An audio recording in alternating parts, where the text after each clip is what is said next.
Olá, nessa aula nós vamos falar sobre o teatro. As habilidades é a EF69, a R24, EF69, a R25 e EF69, a R29. Eu vou ler um pequeno trecho aqui de um poema. Nada é impossível de mudar. Nada é impossível de mudar. Desconfiei do mais trivial, na aparência singelo, e examinei, sobretudo, o que parece habitual. Suplicamos expressamente: não aceitais o que é de hábito como coisa natural, pois um tempo de desordem sangrenta, de confusão organizada, de arbitrariedade consciente, de humanidade desumanizada. Nada deve parecer natural. Nada parece impossível de mudar. Esse poema ele é de Bertolt Brecht. Ele foi publicado no livro Poética, na verdade, Ontologia Poética, na verdade.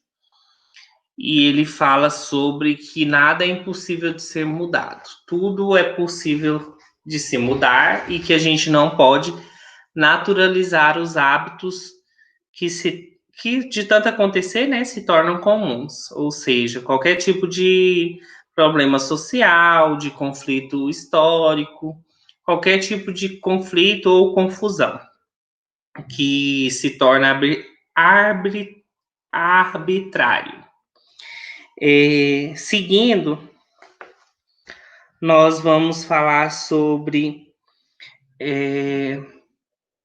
o homem que ajuda o homem.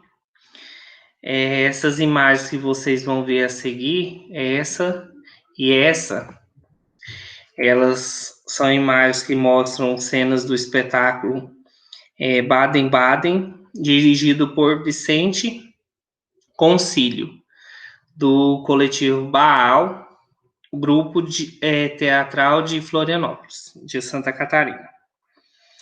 A história do coletivo Baal, ela começa ainda na universidade, quando em 2011 a turma de 11 atrizes estudantes decidiu montar um espetáculo nos cursos de licenciatura e bacharelado em teatro da Universidade do Estado de Santa Catarina.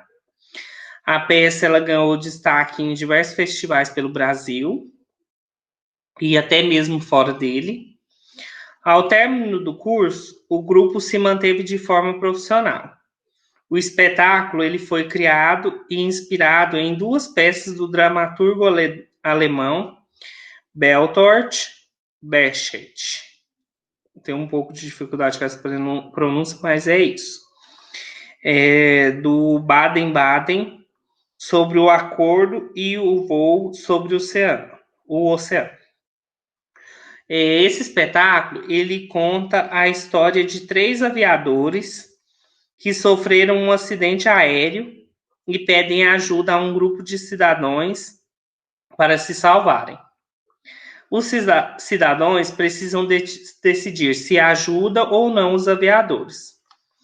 A peça não é apresentada de forma tradicional, em que o público somente assiste o espetáculo. A reflexão se os cidadãos devem ou não ajudar os aviadores é levada até o público.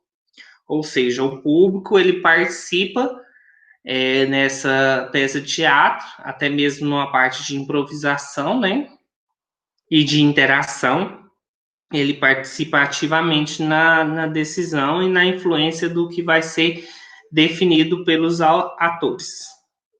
E a partir dela, a peça apresenta o segundo grupo, uma série de inquéritos para saber se o homem ajuda o homem, que é o tema da peça. Ampliando a reflexão sobre a solidariedade humana, em que um contexto de injustiças sociais e sobre o individualismo e o espírito democrático da vida em comunidade estão sempre presentes, né? E a gente poderia também colocar esse movimento de solidariedade e de injustiça, e também de espírito democrático e individualismo nesse contexto que nós estamos vivendo da Covid.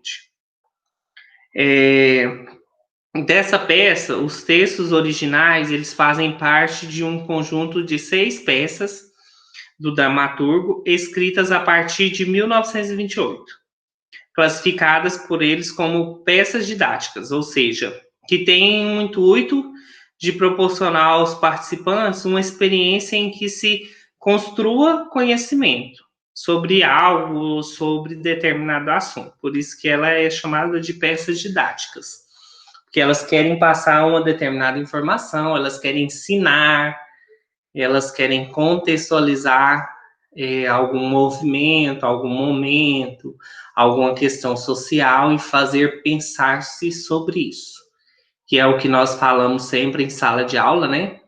Que o teatro ele só atinge o seu ápice se ele conseguir o quê? Chocar, se ele conseguir trazer uma informação, se ele conseguir passar uma mensagem. Não é isso que nós falamos em sala? Essa encenação dessa obra específica, ela tem um início na parte de fora do local de apresentação, na rua, onde o público é convidado a acompanhar os atores por meio dessa dinâmica. As atrizes mostram ao público, logo de início, que ele participará de forma ativa do espetáculo e vão colaborar nas cenas. O diretor de Baden-Baden ele diz muito sobre isso. Ele fala que dessa forma presta-se tributo a um dos fundamentos mais interessantes do trabalho com a peça didática, que é o de que não há necessidade e nem necessariamente divisão entre atores e espectadores. Durante toda a encenação, a plateia é convidada a se posicionar antes da cena. A plateia é convidada a rever suas opiniões, a prestar atenção no que está acontecendo nas cenas e emitir a sua opinião.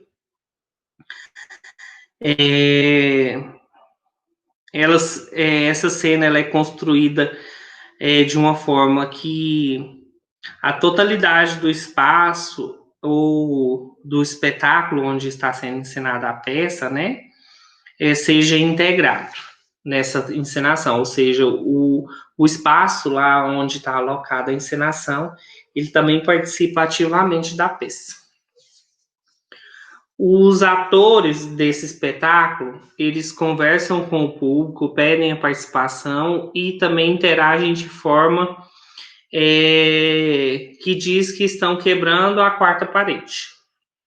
O que é essa quarta parede, professor? Essa quarta parede, pessoal, ela é uma expressão que é usada no teatro e ela representa uma divisão imaginária entre o público e os atores. Quando nós estamos assistindo uma peça de teatro, através das cadeiras, né, e os atores encenando no palco, aquele espaço entre as cadeiras e o palco, nós chamamos de quarta parede, e essa expressão é utilizada para dizer que há uma divisão, por mais que não se tenha uma parede imaginária, né? Então, eles quebram essa divisão, né? Ou seja, eles saem do palco e vão até as cadeiras, ou o público saiam das cadeiras e vá até o palco. Quando se diz que um espetáculo ele utiliza a quarta parede, está se fazendo referência a uma peça que busca passar a ideia de realidade, que quebra e que tenta trabalhar ou criar no espectador a ilusão de estar vendo algo real.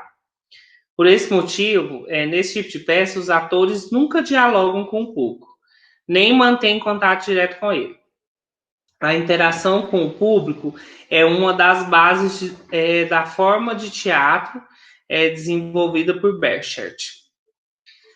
O teatro épico, ou seja, né, no teatro épico, não há preocupação em manter uma ilusão de realidade. Não existe a ideia de quarta parede.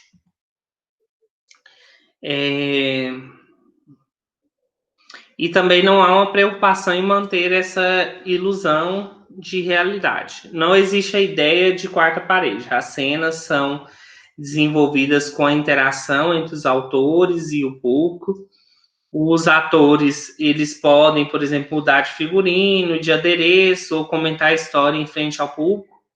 Os assuntos no teatro épico são as relações humanas, questões sociais, históricas. Nele, as peças têm como objetivo levar o espectador a uma reflexão crítica, né? Você lembra? Fazer-se pensar sobre algo ou determinado assunto, ou seja, né? Levar uma reflexão crítica sobre sua realidade, ou seja, sobre aquele assunto, sobre aquele movimento. Nesse poema que a gente leu, ele deixa claro a convicção sobre a possibilidade de mudar essa realidade. Algo que se propunha também no seu teatro, no caso do Berchert. No Brasil, um importante diretor de teatro que dirigiu muitas peças de Berchert também dedicou a fazer o público pensar sobre o cotidiano, sobre algo que foi naturalizado, ou seja, sobre algo que se tornou comum, né? E agir sobre a realidade, que foi o caso de Augusto Boal. Boal foi diretor dramatúrgico e também teórico. Ele fez várias adaptações e Boal ele foi o criador do teatro do oprimido, uma metodologia mundialmente reconhecida que une o teatro e a ação social. Nela, os jogos teatrais de improvisação, de apresentação, são feitos não só por atores, mas por qualquer pessoa. O objetivo é fazer com que os participantes reflitam e proponham soluções práticas sobre questões que consideram importantes. O público também participa, né? Porém, agora com o nome de outro, na verdade, com o nome que ele criou, porque segue outra metodologia, apesar de utilizar traços da outra metodologia. De forma geral, em uma ação do grupo de teatro do oprimido, também conhecido como GTO, é apresentada uma cena contendo uma situação de opressão, ou seja, mostrando algo do cotidiano das pessoas que não está de acordo com o que se considera bom, como uma situação de violência urbana, uma briga no trânsito, a falta de desperdício de água, entre outras possibilidades. A brigas domésticas entre casais, agressão, entre vários outros. A plateia, então, ela é convidada a substituir um dos autores, propondo cenicamente formas de resolver aquele determinado conflito. O membro do grupo responsável por conduzir as práticas e mediar os jogos e as apresentações e também os debates, ele é chamado de coringa. Desde a década de 1970, quando Augusto Boal morou na Europa, os grupos voltados a essas práticas se difundiram pelo mundo, gerando e multiplicando centros do teatro do oprimido em todos os continentes e até os dias de hoje. Em 2015, o GTO Rio, localizado na comunidade da Maré, no Rio de Janeiro, completou 30 anos de existência, promovendo né, diversas ações de cidadania. Como nós podemos ver, nós conseguimos aí observar o teatro do oprimido, também o teatro épico, a quebra da quarta parede, né? E o poema também, Nada é Impossível de Mudar. Eu espero que vocês tenham conseguido assimilar. Caso vocês precisem das referências sobre os teatros, tem nas imagens. Se vocês também precisarem, se vocês quiserem, né, assistir, tem algumas dessas peças no YouTube. É só me pedirem no privado que eu posso passar, caso vocês tenham interesse. Mas espero que vocês tenham aprendido os conceitos básicos do teatro do oprimido e também do teatro épico e também da quebra da quarta parede, que são muito utilizados na improvisação. Boa aula, muito obrigado.